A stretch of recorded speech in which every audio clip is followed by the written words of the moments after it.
And now, time for a little car lesson. Most cars today have something called a serpentine belt, which is used to power things like your water pump and alternator and important things. It's doesn't look very big. It's just not a real expensive part.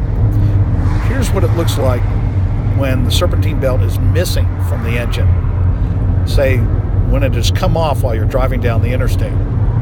When that happens, you need to call for a tow truck. And it's nice when you have a loving spouse or good friend who can pick you up and give you a ride to wherever it is that you're headed. But take care of your serpentine belt, get it inspected. This was a new one, so I think somebody else is going to be paying for this tow.